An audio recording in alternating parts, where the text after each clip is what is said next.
Texas Ledge Live. Today is December 16th, 2020. Happy Wednesday, middle of the week to everybody. We're really excited about the amazing guests and leaders we have joining us on our live session. I want to welcome Stephanie Swanson from League of Women Voters and the Fair Maps Texas Coalition, and Lydia Ozuna from TAG, Texans Against Gerrymandering. Welcome. How are y'all doing today? Doing great.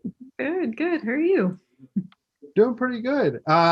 It's December, 2020. The end is near. So that feels like some sense of accomplishment getting there after this year. But really excited about all of the work and organizing that's being done in preparation for the upcoming Texas Legislature.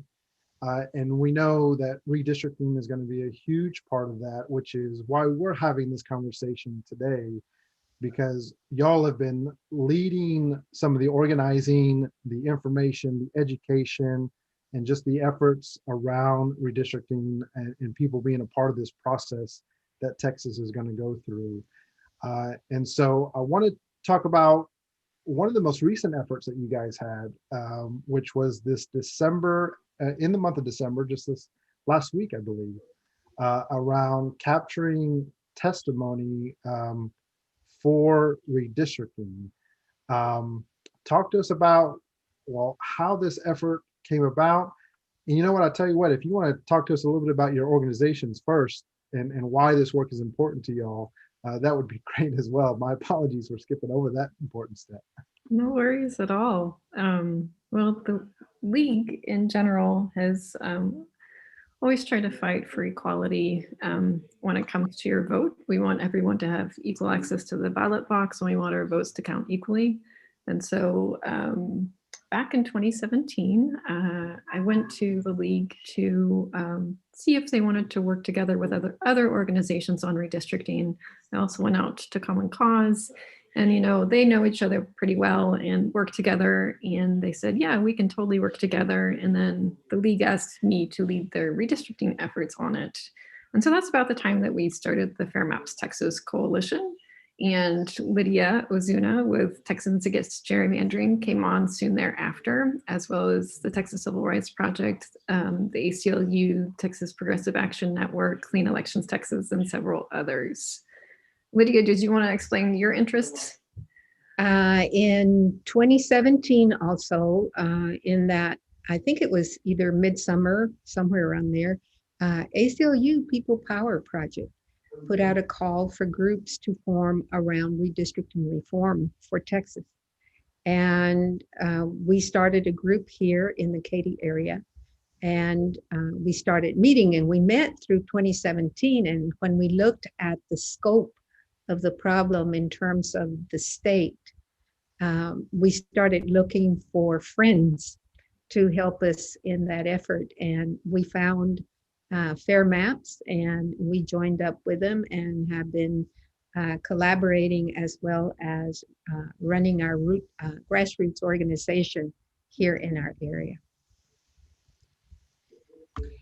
Well, that's amazing to hear how coalitions get built.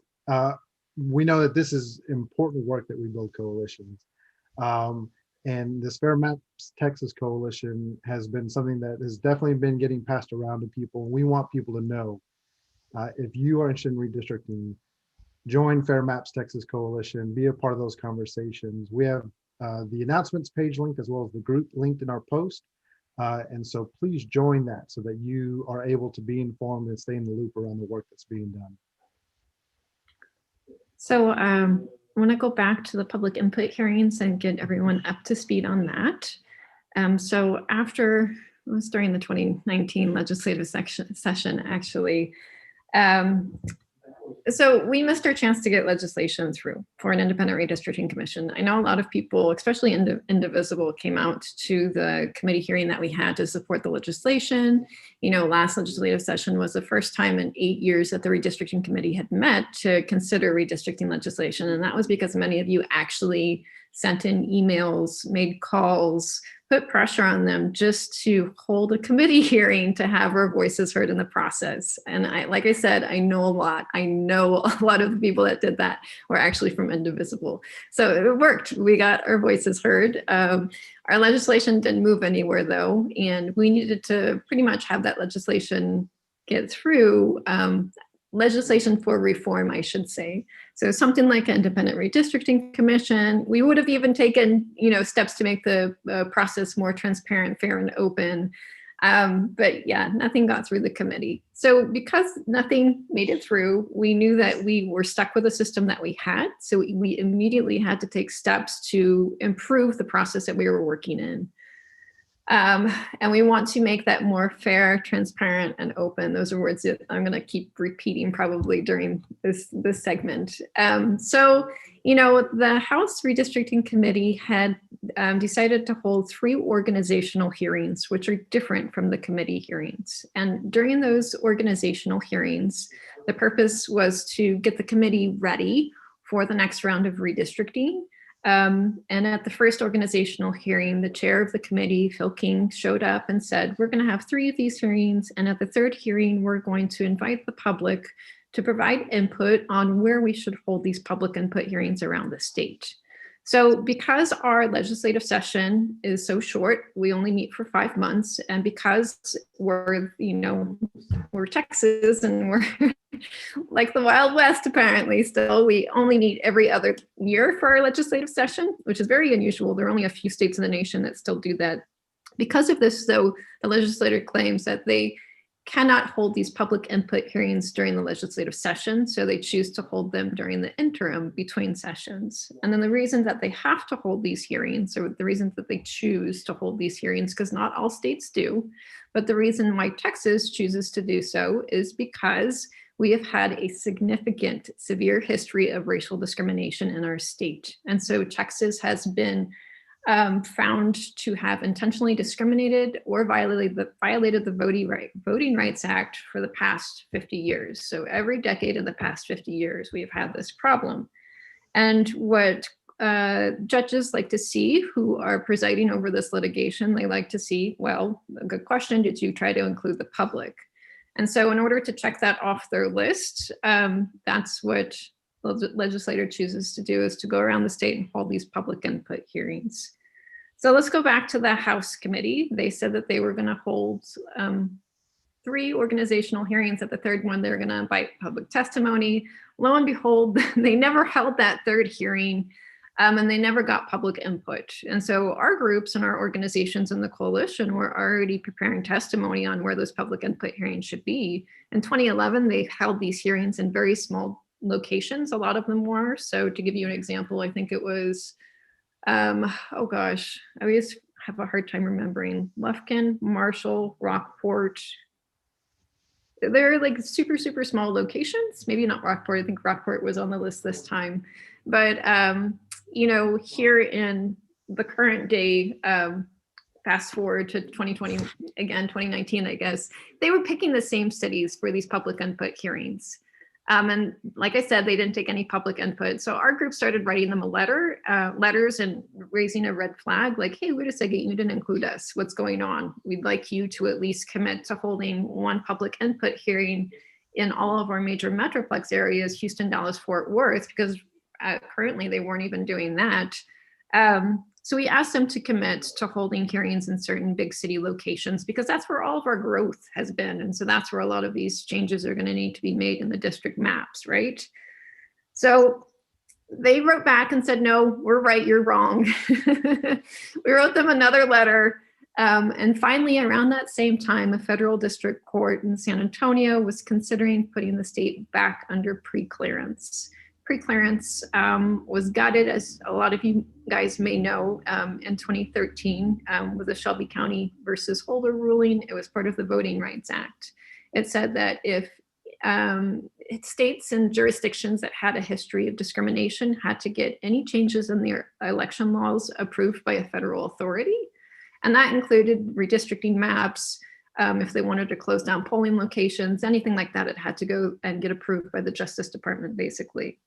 So the Supreme Court gutted preclearance, but there is a provision in the Voting Rights Act called bail-in. And so if a state behaves badly enough, the federal district court can choose to put the state back under preclearance. And in 2019, because the state behaved so badly in 2011, in the 2011 round of redistricting, the federal district court, like I said, in San Antonio, agreed to hear a case to consider putting the state back under preclearance for those problems. And so the judge in that case, literally listed the 2011 round of redistricting with the public input hearings. He said, literally from the hearing, this is what his comment was: what makes me want to trust Republicans during this next round of redistricting? You didn't have any maps visible for the public. You held these public input hearings in small town locations, and you didn't do a good job of promoting them to let people know that they were happening. So we were able to take that quote and get a story in the press. And within 5 days of that story running, the House committee decided to double the amount of public input hearings they were holding around the state, which was awesome, right? We actually did it. We made a tangible improvement in the redistricting right? process. In a long, hard battle, a little piece of victory. Yeah, but then COVID struck. And so then we're back to square one. So fortunately, though, the House had already held 13 public input hearings by the time COVID hit. And so we're still writing letters back and forth with the House and Senate to convince them to continue holding these public input hearings. The Senate has yet to hold any of them, which is why the Fair Maps Texas Coalition has not only written them letters to urge them to do so, but also to give them a reminder, hey, the federal district court that considered the case for bail-in said, you guys need to have a fair and open process. So that's what we've kind of been pushing on them. Like the court's ruling, the judge's statement from the ruling was very clear. You need to do a better time this time around, or preclearance is still a very big possibility for the state. So anyways, we're trying to convince them to hold them. It looks like with the last letter that we sent that both the House and Senate redistricting committees will likely accept virtual testimony during this upcoming legislative session, and we're not quite sure what the rest of the House and Senate are doing. But the fact that they have specifically noted that the House and Senate will consider holding virtual testimony is a good sign that they're trying to take this more seriously now. So. Well, Stephanie, thank you so much for walking us through this process, because I think that's what a lot of people, as they're coming to the table, they want to take action, they want to understand how they can make a difference.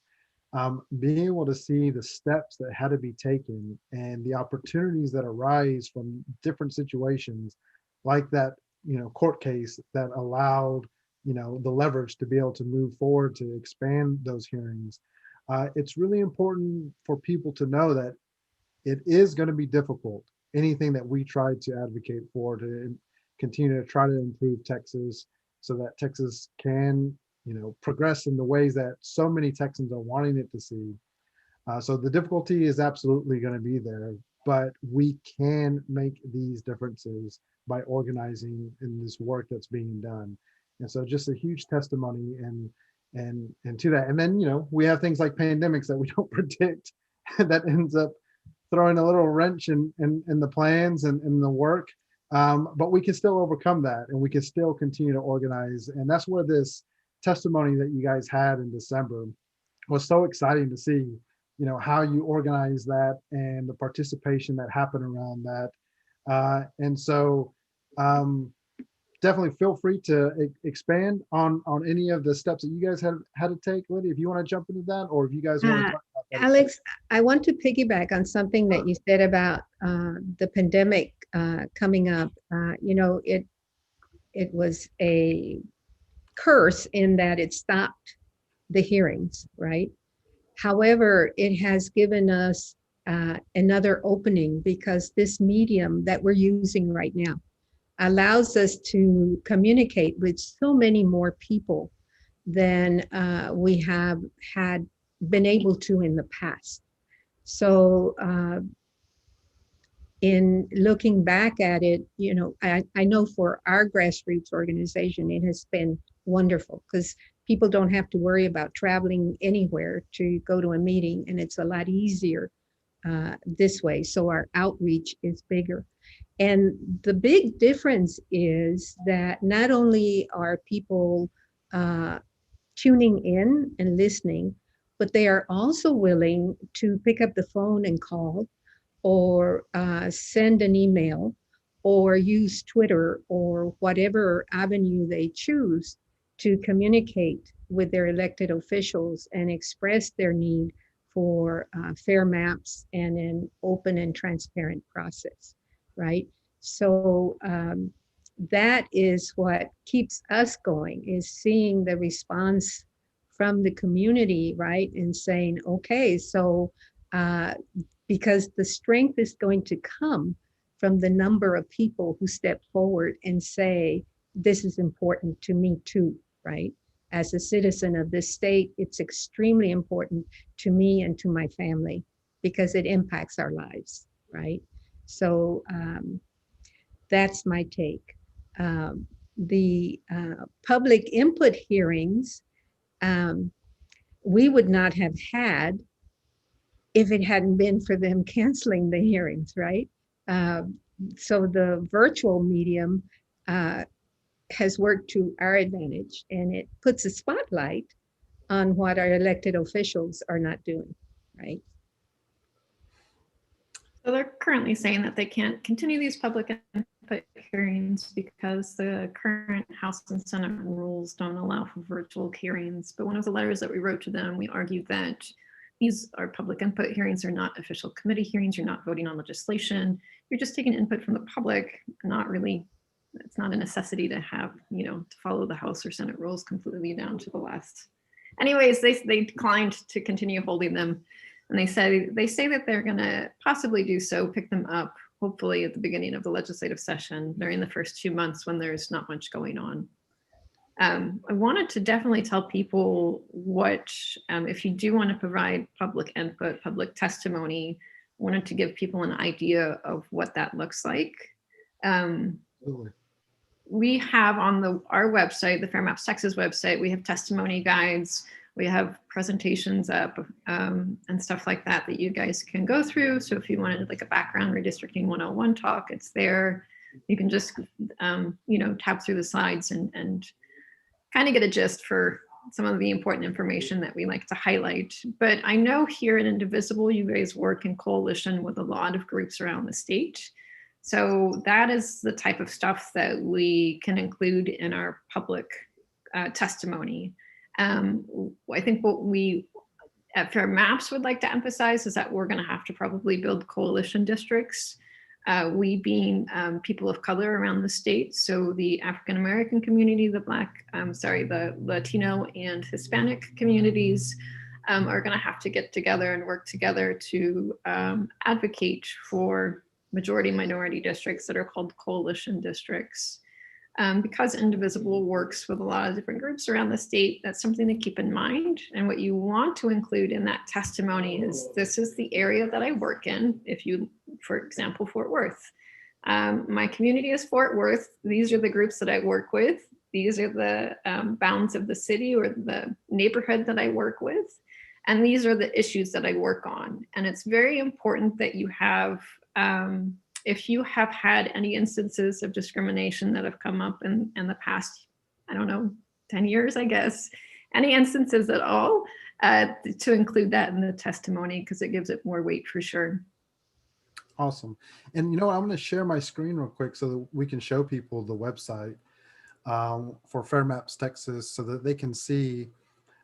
If you go to the homepage, which is fairmapstexas.org, it's just a great site for you to make sure you bookmark and you have the information here, and you can be a part of the coalition and be a part of the work.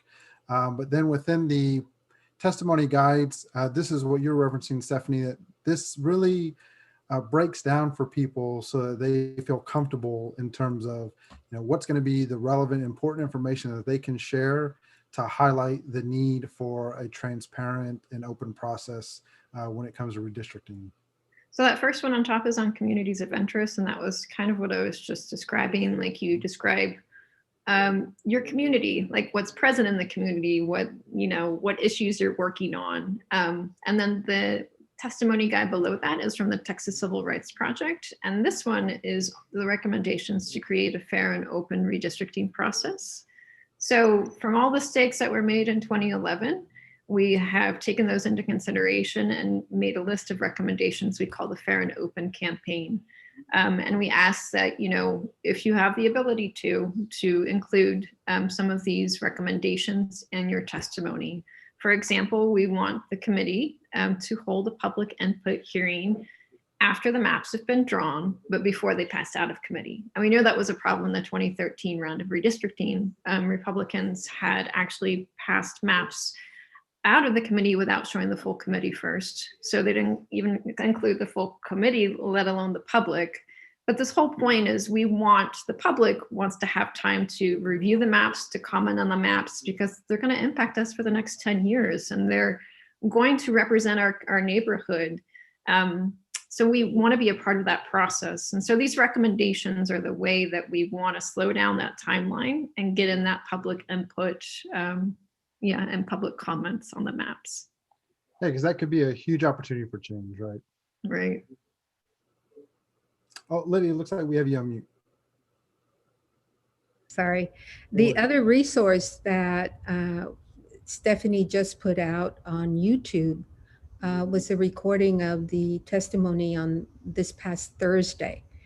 And from viewing that, you can get a feel for what, and a live example of what testimony sounds like, right? Both for the community of interest and for the fair and open process. There was a mixture of testimony Thursday evening that we were really excited about, right? So that is on YouTube. It's on the website as well, under the public input hearing tab. There you go. So it's easier. One-stop shop. Well, let's share that again. So we'll go to the website, and if you go to public input hearings and click on this. Go back up to the tab. I need to add 2 more boxes, sorry, but you go down to watch, and then you can watch past virtual public input hearings. It's that one. All right, and all of this is organized, and this is from December 8th and December 10th. So, just last week where we, y'all had Texans join virtually to be able to give their testimony. And then there was also a great training in terms of how to prepare. So the week prior, you guys recorded a session walking through some of these slides, walking through answering some questions. And so just a huge wealth of resources for everybody to get comfortable, to understand, the importance of this, some of the history that you shared with us, Stephanie, as well. So they can continue to get more and more people comfortable with participating in this process, because everyone's participation is going to be really, really important.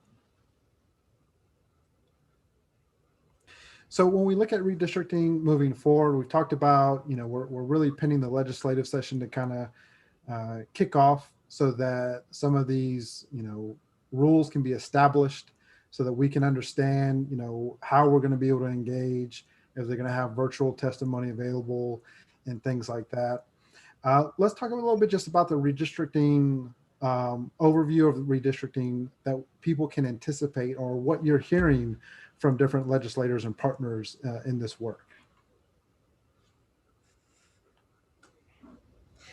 I think it pretty much depends on the day of the week, what we're hearing right now.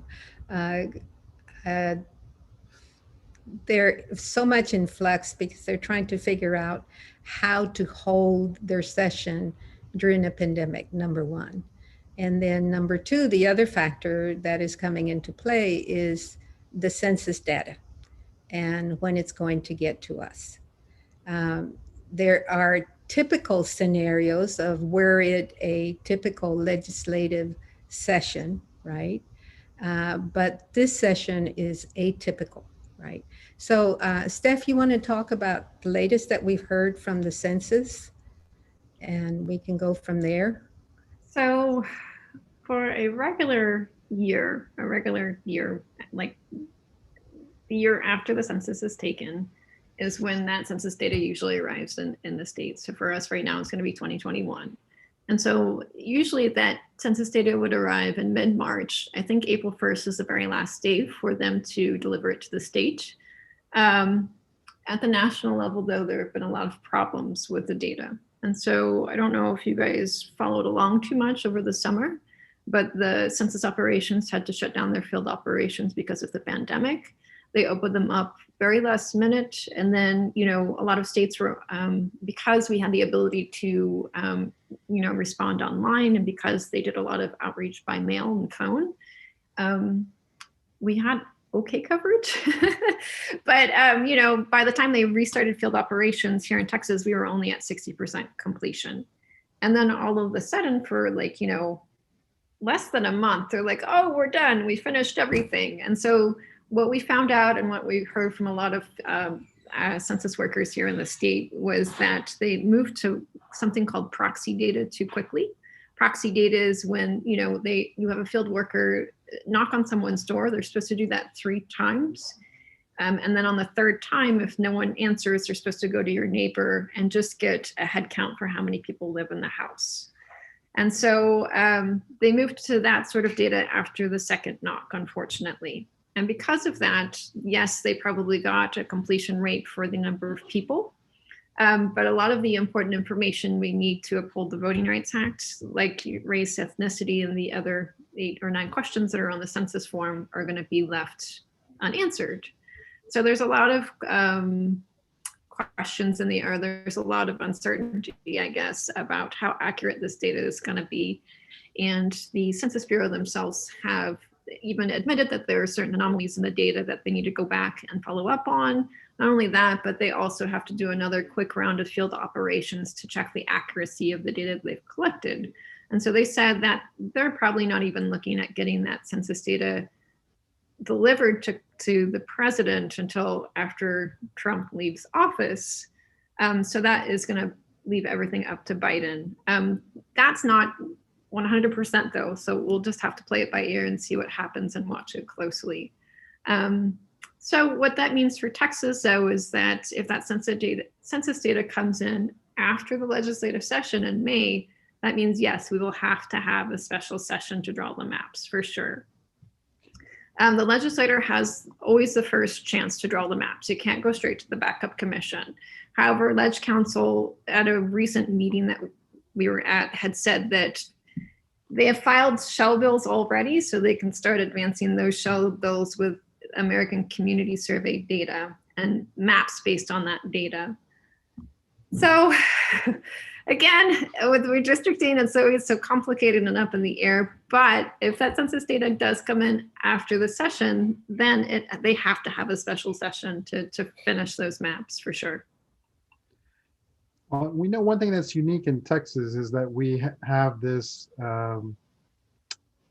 legislative redistricting board that in the past, I believe, the process has kind of been kicked to this group, which is a group of 5 leaders in Texas that includes the governor, lieutenant governor, attorney general, speaker of the House, and then there's a position I'm missing. Comptroller, the comptroller, and Yes. the general land office. The governor is not on it. Oh, okay, the governor's not on. Okay. The governor is not on it, but these other 5 folks are. Yes. And so, But the distinction, Alex, excuse me, Go is ahead. that is for the Texas House and the Texas Senate only. Okay. Right. That is the distinction. For the congressional districts, there is a separate process. That is when the governor has to call a special session if it's not completed in the regular session. So that is great information for people to know that, you know, there are going to be different maps, different districts drawn for the different levels of government that we have. And different tracks of operation, right, in existence. Because in Texas, we don't like to make it simple. We want to really complicate it as much as possible, right? So with that delay, and I think we heard the same perspective from a legislator from the Texas Tribune's virtual symposium last week, that they're anticipating at least one special session at the minimum, if not more. but at least one around redistricting. Because of this, what you mentioned, Stephanie, the delay in the census data, and if people were, had seen some of the headlines, there was this fight around when the census should end, and it was going to end in 1 month, and then it got pushed back, and then it got pushed forward, and so it was just a really, getting confusing for people. And all that was around what you were mentioning is the delivery of that data, because current and outgoing President Trump was wanting that data before he left office, or before the even before around the election time or whatever. They were wanting it as soon as possible so that they could influence some of that. So now that that is unlikely, there's the potential, as you mentioned, that that could happen, but it could also be after inauguration that data gets delivered. What are the impacts of these different tracks that we're talking about when we talk about congressional districts needing to be drawn, and then when we talk about the Texas state House district and Senate districts that need to be drawn, legislative districts that need to be drawn? What are some of the impacts of those tracks? Is it as simple as them having a vote and saying, we're not going to do this, or they just don't touch it, and then they have to have a special session to touch it? What does that kind of look like for people to see? I think the chairs of the committee in that Texas Tribune interview that they held last week, Senator Huffman had said that I think April 15th was kind of like what she considered the deadline. Was that right, Lydia? What I heard, was it April 15th that she said? That might be. I think it was April 15th. Yeah. So the maps are passed as regular legislation. And because of that, it has to take the regular track that legislation would take through both chambers, right? So it has to get passed back and forth. You have to have public comment and stuff like that. At any rate, they said because of that, if that data is not in by April 15th, then they'll probably have to have a special session to get the maps drawn. Also, one of the things that people aren't quite aware of is that it was the one person, one vote ruling that actually said, not only do your districts need to be equal in size, but also you have to redistrict it basically on a regular cadence every 10 years. And so because of that, that's why we need that special session. And then we need to have new maps in place before the election filing deadline occurs at the end of November, beginning of December, whenever that may be. So those maps, all of the maps really need to be in place before then. If they're not in place, then a judge would probably be called in to draw the maps. Also, I wanted to point out that if the census data comes in after the legislative session, because of the way our Constitution is worded, it says that redistricting has to occur in the first regular session after census data is delivered, keyword being regular. That means that we would be up for another redraw in 2023 of the maps. So something to keep in mind for folks organizing on the ground. That is definitely a wrinkle that could people need to be aware of. That this may not be the only process within this decade, depending on how all of this rolls out and how all of this happens. See what I mean? It's not simple.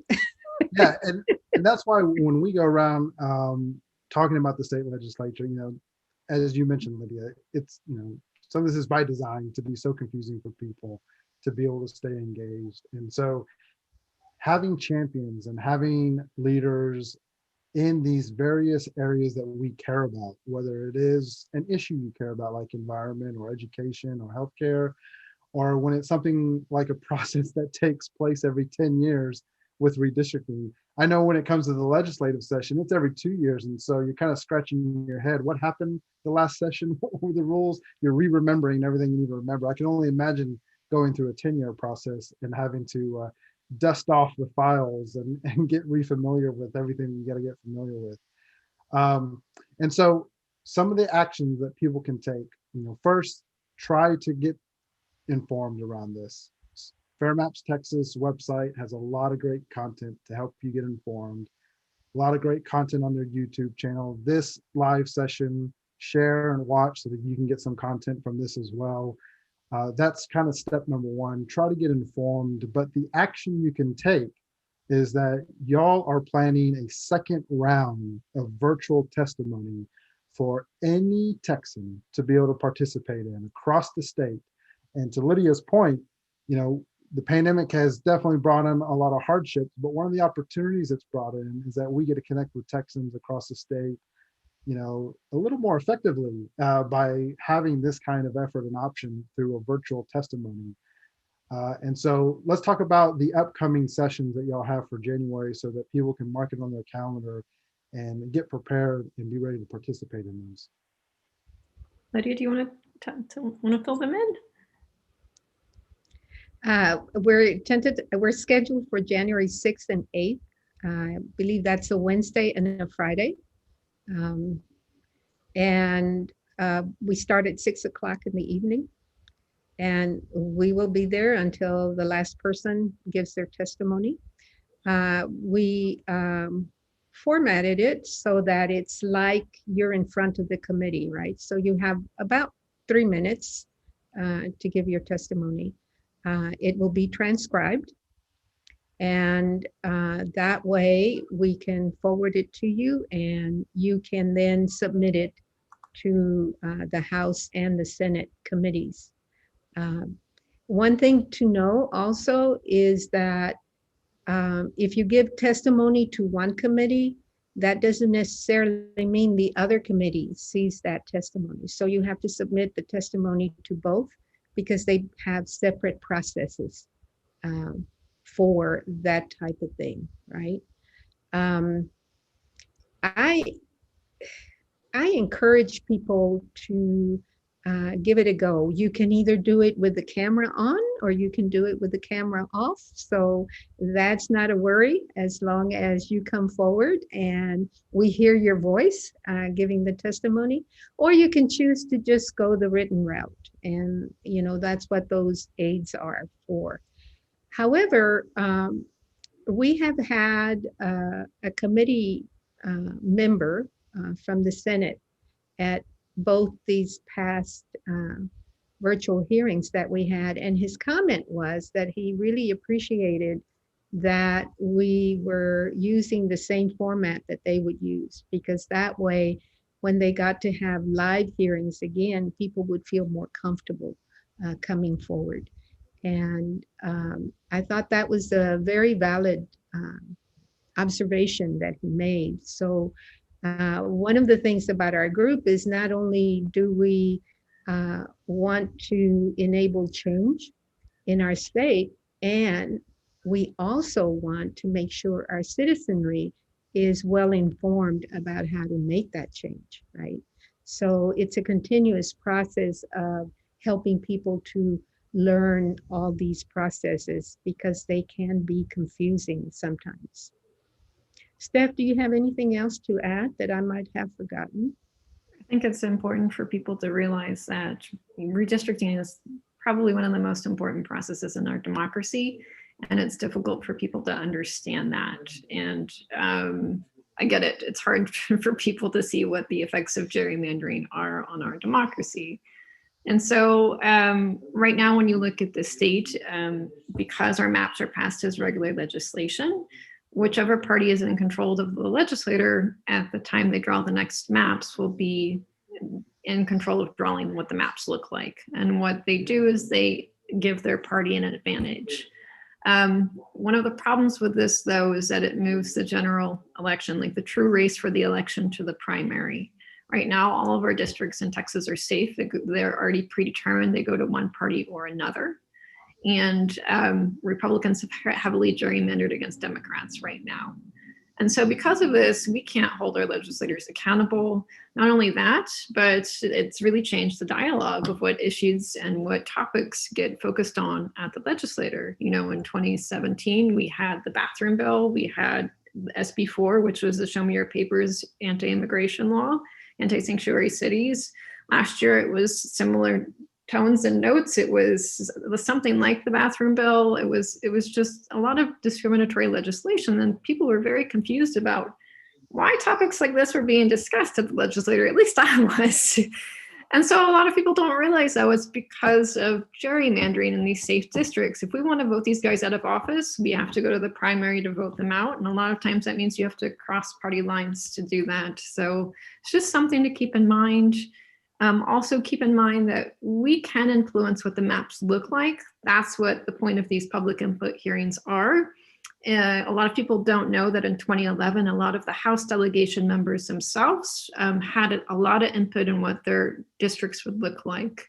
So we want to make sure that we at least protect our communities and keep them whole, so you don't end up in a district where your neighbor across the street is in a different district than you, because that does you harm. That means that you can't get together with your neighbor and advocate for shared needs in a community group. There's a lot of other problems with that scenario. But that's basically what's happening right now, is that our neighborhoods and communities are being cracked and packed and dissected and sliced and diced. And so we want to prevent that from happening. And you can do that at these public input hearings. Awesome. Well, we're going to continue to promote these January events. Everybody can be on the lookout for the Facebook event links coming out soon, and we will share it on our page, and we encourage everybody to share it in their own communities and to their various channels, your personal page, Facebook, Twitter, whatever platform you have available, so that people can be aware of this. A big part of this is education. You know, we want to make sure people are aware. And, you know, in our conversation, Stephanie and Lydia, I love getting the chance just to talk to y'all, because, you know, as people are trying to figure out different things, there's just different pieces that we need to put together to understand. And people are wanting to learn, and there's different elements that they're starting to grasp, but there's just that clarification that continues, that is needed. And so having y'all a part of this and helping lead this effort with several other leaders across the state is just great to be able to connect with. Alex, one thing is TAG's website has a lot of background information on redistricting. A lot of videos, a lot of studies, that kind of thing, for anyone who wants to do that kind of research, to do some self-education. It is there.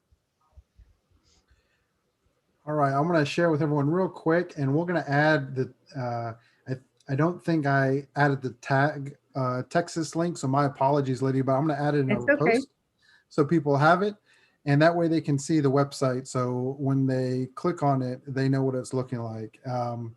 And so, yeah, a lot of great information. So you have your about gerrymandering, a lot of great content here that people can dive into, and then different information about y'all's organization that they can learn. And I love the timer. I see Yes, we have the countdown.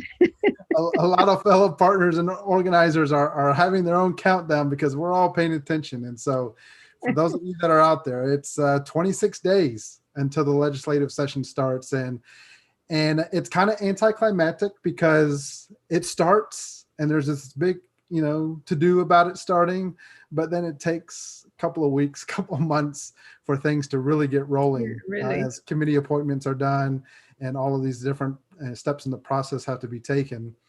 But then come into February, early March, it is a missile until the end of May. And you got to do your best just to hang on to be able to continue to advocate and be aware of what's happening at the legislature. So we need everybody. We need as many eyes and ears and hands and legs and every part, so that we can be effective in this work.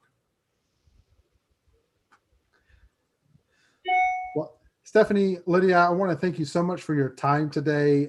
Before we sign off for everybody, is there any last comments that y'all want to make regarding the redistricting effort, or just looking ahead at the upcoming legislative session? I just want to say, number one, thank you to Indivisible Texas Lege for giving us this platform to spread the word. And number two is, we have challenges, you know, but we have them every legislative session, right? The thing is that democracy is a long-term proposal, right? And so we're in it for the long term, however long it takes for anybody to institute fair maps in Texas. We're there, and we're going to keep on helping the citizens in our state to figure out what we can do next. right? So looking forward to the challenges.